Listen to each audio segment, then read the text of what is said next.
नमस्कार दोस्तों। छलिया जाट। एक समय की बात है कि एक बार महादेव जी और माता पार्वती धरती पर ग्रहण कर रहे थे। घूमते घूमते वह एक जाट जमींदारों के गांव के पास से गुजरे। उन्होंने देखा कि 20 से 25 लोग एक बरगद के पेड़ के नीचे बैठे हैं और 5-6 लोग वहीं पर बने एक चबूतरे पर बैठे हैं।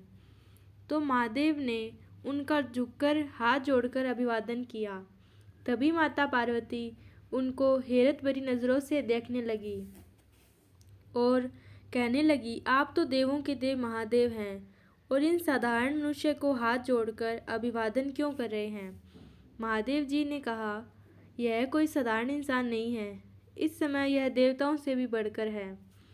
माता पर पार्वती ने कहा, ऐसा कैसे हो सकता है कि यह देवताओं से बढ़कर है।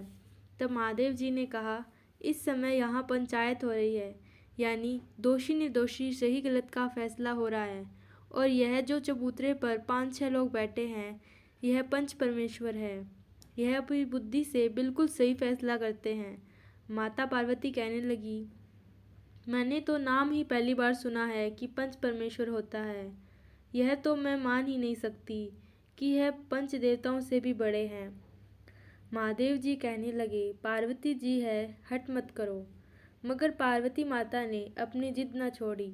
वह वही सवाल बार बार दोहराने लगी कि पंच परमेश्वर से बड़े कैसे होते हैं।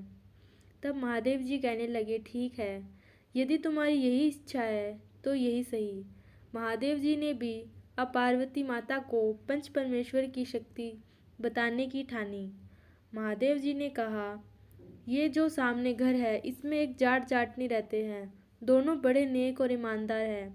इस घर में जो पेड़ लगा है, तुम उस पेड़ पर सोन चिड़िया बनकर बैठ जाओ और देखते रहना कि 5 लोगों की क्या लीला है। माता पार्वती सोन चिड़िया बनकर जाट के घर में लगे पेड़ पर बैठे। जाट सुबह सुबह अपने बैलों को लेकर खेतों में चला गया। जाट और जाटनी अपने दुधारू पशुओं को चारा डालने के काम में लग गई। तभी महादेव जी हुबहू जाट की शक्ल बनाकर जाट के घर में आ गई। जाटनी ने जब जाट को देखा तो कहने लगी, हाँ, तुम इतनी जल्दी क्यों आ गई? अभी तक तो एक क्यारी को भी नहीं जोता होगा आपने। तब ठीक ठाक तो है। जाटनी की बात सुनकर भगवान महादेव, जो जाट का रूप धारण किए हुए थे, वे कहने लगे, ए मेरी प्राण प्यारी, अचानक मेरे पेट में दर्द होने लगा। आज खेतों को नहीं जोत पाऊंगा। बैलों को मैं वहीं बंद करके आया हूँ। इतना कहकर जाट एक तरफ बैठक में जाकर एक चारपाई पर लेट गया। पेड़ पर बैठी सोन चिड़िया के रूप में माता पार्वती यह सब बड़े ध्यान से देख रही थी कि कैसे महादेव जी ने अपने मूंछों को बल देकर जाट का रूप बनाकर जाटनी के साथ घुल मिल गए हैं। उधर असली जाट खेतों में भोजन का इंतजार करता रहता है कि पता नहीं घर में से ठीक है या नहीं, क्योंकि पहले कभी ऐसा नहीं हुआ कि जाटनी खेतों में भोजन लेकर समय पर ना पहुंची हो। वह भूख से बहुत परेशान हो गया।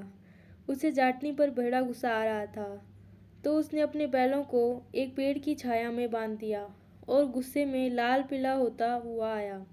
वह सीधा घर पहुंचा और जाटनी को 2-3 थप्पड़ जड़ दिए और कहा, यहाँ आराम से बैठी हो, ध्यान नहीं है कि खेत में भोजन भी लेकर जाना है। जाटनी कुछ बोल पाती उससे पहले जो भगवान महादेव जाट बना था वह भीतर आ गया और असली जाट का हाथ पकड़कर बोला, तुम मेरी घरवाली को क्यों मार रहे हो? अब जाट ने हुबहू अपनी शक्ल का आदमी अपने घर में देखा तो वह और अधिक भड़क गया। दोनों जाटों की आवाज़ और शक्ल बिल्कुल एक जैसी थी।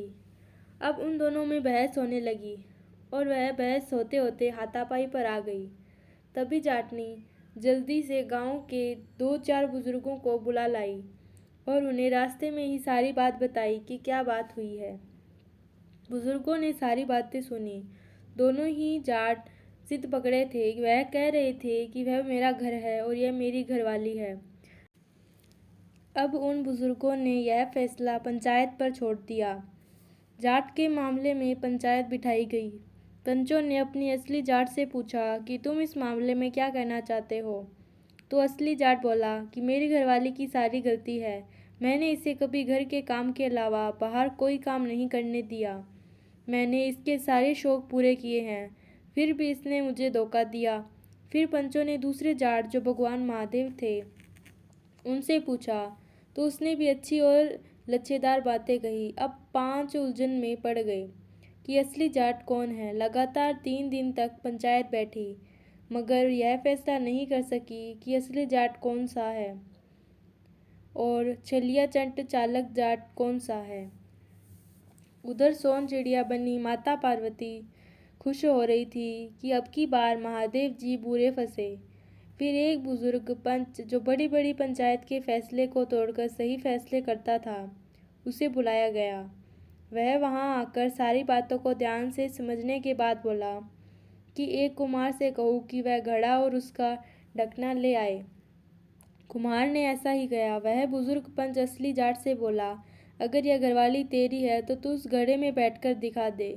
असली जाट हाथ जोड़कर बोला, मुझे ये काम नहीं होगा। फिर वह बुजुर्ग पंच नकली जाट को बोला, अगर यह घरवाली तेरी है तो तू इस घड़े में बैठकर दिखा दे। नकली जाट तो ठहरे सो भगवान पलक झपकते ही अपना छोटा रूप कर लिया और घड़े में बैठ गए। बुजुर्ग पंच ने जल्दी से ऊपर ढकना लगा दिया और कहने लगा, हो गया फैसला। जो बाहर खड़ा है वह असली जाट है और जो घड़े में है वह छलिया जाट। तभी तो इसने जाट का रूप भी बना लिया और आप अपने शरीर को छोटा बनाकर इस घड़े में घुस गया। अब पंचों ने 2 लोगों से कहा कि इस घड़े को गांव की सीमा में दबा दो। तभी महादेव जी ने मन ही मन माता पार्वती का श्रमण किया कि मुझे बचाओ जल्दी से। अब तो तुमने देख ली कि होगी पंचों की बुद्धि और शक्ति। तभी माता पार्वती हुबहू जाटनी की शक्ल बनाकर वहां पहुंच जाती है। पंचों ने जब यह देखा तो हैरान रह गए। सब यही सोचने लगे कि घड़े में बंद जाट की घरवाली यही है। सब ने सोचा कि गलती तो न जाट की है और न ही नकली जाट की, दोनों में गलतफहमी हुई है। नकली जाटनी यानी माता पार्वती भी पंचों को हाथ जोड़कर कहने लगी कि हे पंचों, यह जो घड़े में बंद आदमी है यह मेरा घर है। इसको गलतफहमी हो गई, इसमें इसकी कोई गलती नहीं है। मैं ही रूठकर अपनी माई के घर चली गई थी। अब पंचायत की समझ में कुछ आ गया। छलिया जाट को घड़े से बाहर निकाल दिया और जाट और जाटनी खुशी खुशी अपने घर चले गए। अगर आपको यह कहानी पसंद आई हो तो प्लीज़ हमारे चैनल को लाइक कीजिए।